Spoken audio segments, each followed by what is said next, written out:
तुला लग्न की कुंडली हो और आपके सप्तम भाव में अगर उच्च का सूर्य है तो समझिए कि आपका विवाह आपके से अच्छे परिवार में होगा। कोई सरकारी नौकरी जैसे कर रहे हो या राजनीति में हो, ऐसे किसी परिवार में हो सकता है। थोड़ा वाइफ आप पर ज्यादा रोक टोक की प्रवृत्ति रखेंगी, जैसे कहाँ गए थे, क्यों गए थे, इतना देर कहाँ हुआ, ये सब रहेगी। कभी कभी ऐसा भी होता है कि आपके पत्नी गवर्नमेंट जॉब करती हो या आपसे ऊंचा पोस्ट पे काम कर रही हो या आपसे ज्यादा धन कमा रही हो। यहाँ एकादशेष सूर्य होकर सप्तम भाव में उच्च का है। आपका हो सकता है आपसे कहीं ऊंचे खानदान में शादी खानदान में हो जाए, या समझिए कि आपकी पत्नी कुछ आपके जैसा ही किसी पोस्ट या अधिकार में रहे।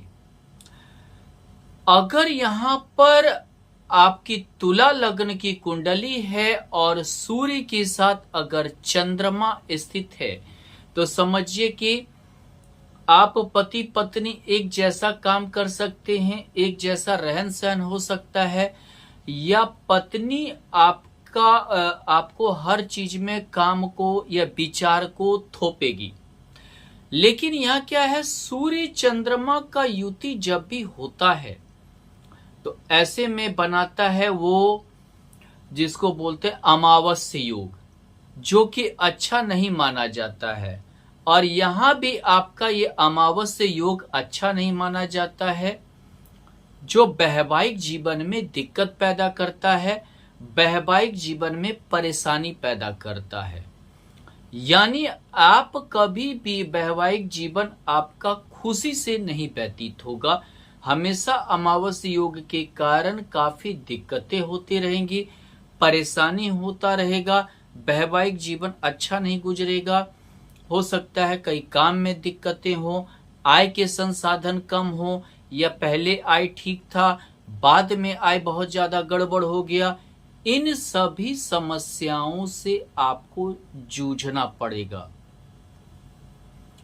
अगर मान लीजिए कि यहां पर तुला लग्न की कुंडली है और सप्तम भाव में मंगल और सूर्य की युति है, तो यहां मंगल मार्केस भी हो गया, मांगलिक भी हो गया। यानी जाहिर सा बात है कि यहाँ घोर मार्केस हो गया, द्वितीयेश और सप्तमेश, यानी सौगरी मंगल तो हुआ लेकिन मार्केस भी हुआ, मांगलिक भी हुआ। यानी कि आपका वैवाहिक जीवन नहीं टूटेगा, यानी कि नहीं जुड़ेगा। विवाह तो अगर हो भी गया तो समझिए इतना विवाद होगा पति पत्नी के बीच में, इतना ज्यादा विवाद होगा कि वैवाहिक जीवन नहीं टिकने वाला है। वैवाहिक जीवन में काफी दिक्कतें होने वाली हैं और बाद में जाकर विवाह नहीं टिकेगा। कभी कभी ऐसा होता है जो आपके जीवन साथी होंगी काफी गुस्सा, काफी चिड़चिड़ा स्वभाव का होंगे। सूर्य मंगल दोनों अग्निकारक ग्रह है, यानी काफी चिड़चिड़ापन रहेगा, काफी ज्यादा गुस्सा रहेगा, काफी ज्यादा वो तनाव हमेशा महसूस करवाएंगे। सप्तम से द्वितीय अष्टम भाव होता है, यानी कि समझिए कि और मार्केस होता है, यानी आपके परिवार से भी दिक्कत होगा। दूसरी बात, कुछ ऐसे चीजें रहेंगी जो आपको वो बताना नहीं चाहेंगे, आपसे हमेशा छुपाएंगे, हमेशा जो है यही चीज आपको परेशान करता रहेगा। और दोनों अग्निकारक होने की वजह से आपका बात नहीं मानेगी, हमेशा लड़ने की प्रवृत्ति, अपने आप को हमेशा सुपीरियर समझने की प्रवृत्ति रहेगा।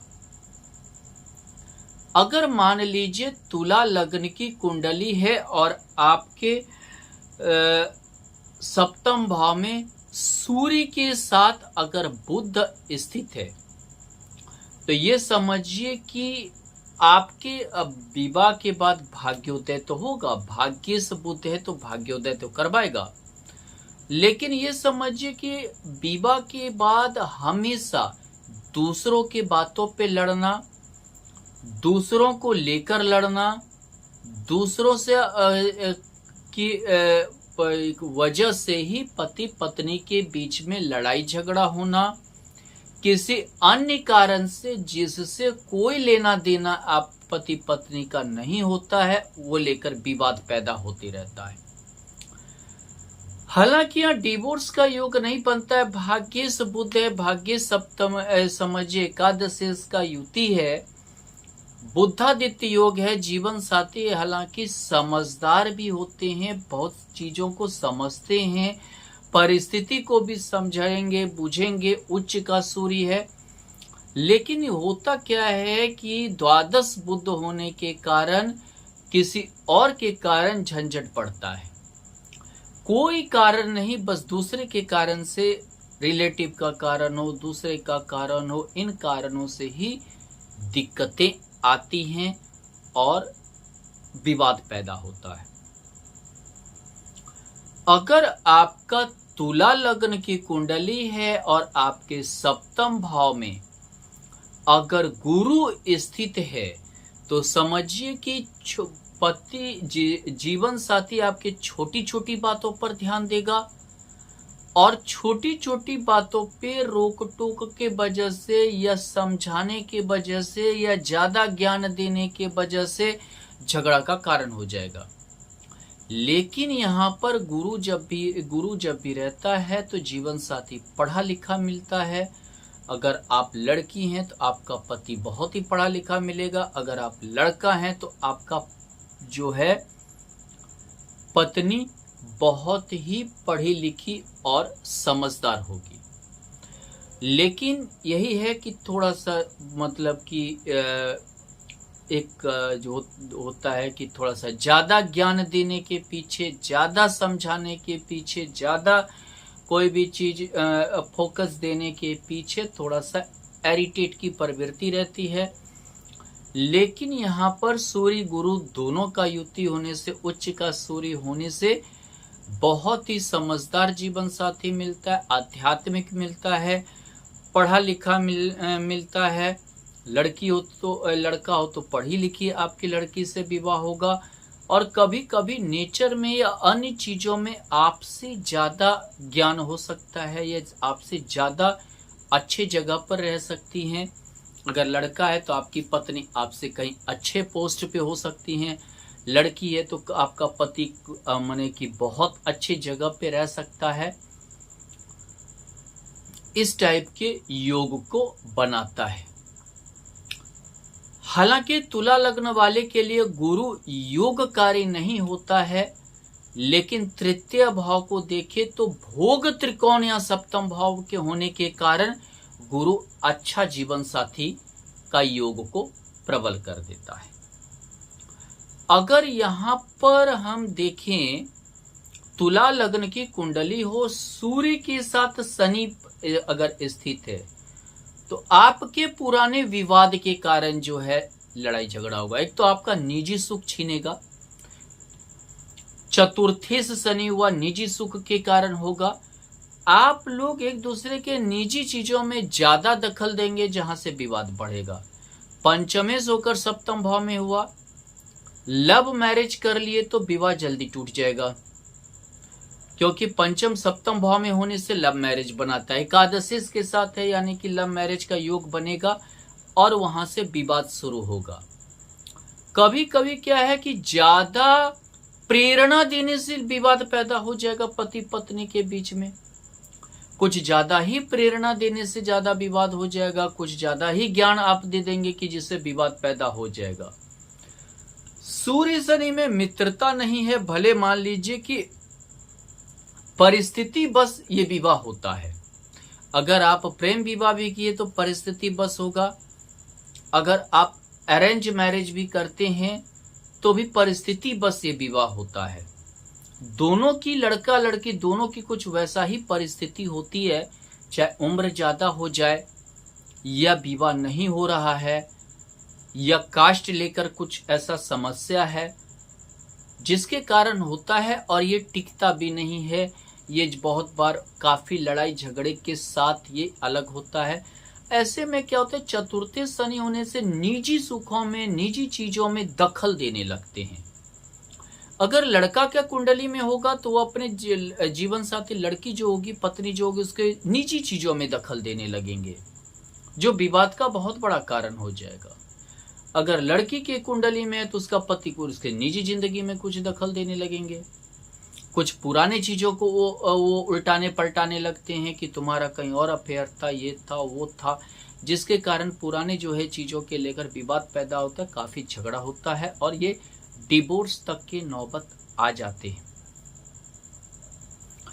अगर आपका तुला लग्न की कुंडली है, सप्तम भाव में सूर्य के साथ राहु है, अपना चलाने की प्रवृत्ति के कारण यहां विवाद पैदा हो जाता है। सूर्य राहु का युति अपना कुछ ज्यादा ही चलाते हैं। जीवन साथी का क्या मन है, उसकी क्या इच्छा है, उसकी क्या ये मन प्रवृत्ति, उस चीज को दबाने की कोशिश के पीछे लड़ाई झगड़ा होता है। सूर्य शनि बदनामी भी करवाता है, कभी कभी जीवन साथी का बदनामी के भी योग बनते हैं, बदनामी हो जाती है कहीं, वो भी एक विवाद का ये होता है।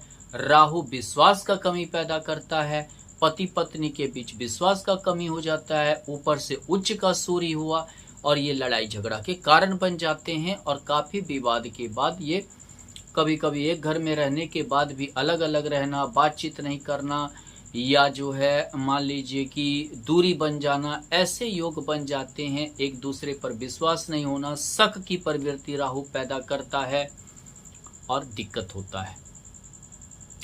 मोस्टली ज्यादातर अपना चलाने के कारण दिक्कत होता है जीवन साथी में या वैवाहिक जीवन में।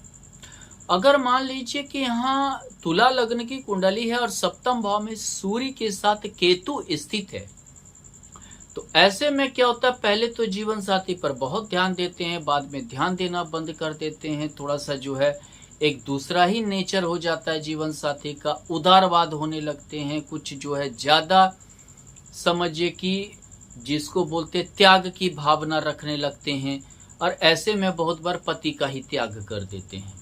लड़की है तो पति का त्याग कर देते हैं, लड़का है तो पत्नी का त्याग करने लगते हैं। यानी उतना ध्यान नहीं देना, उतना नहीं सुनना, उसकी बातों को ज्यादा नहीं महत्व देना, उसके जो है ज्यादा वैल्यू नहीं देना, इस कारण से विवाद पैदा होता है और वैवाहिक जीवन में दिक्कतें आती हैं, परेशानी आती है, और जिसके कारण बहुत बार विवाद बढ़ जाता है और दिक्कत हो जाती है। ये सारी दिक्कतें हालांकि महादशा अंतरदशा में ज्यादा होता है, जब ग्रह एक्टिव हो तो ज्यादा होता है। धन्यवाद।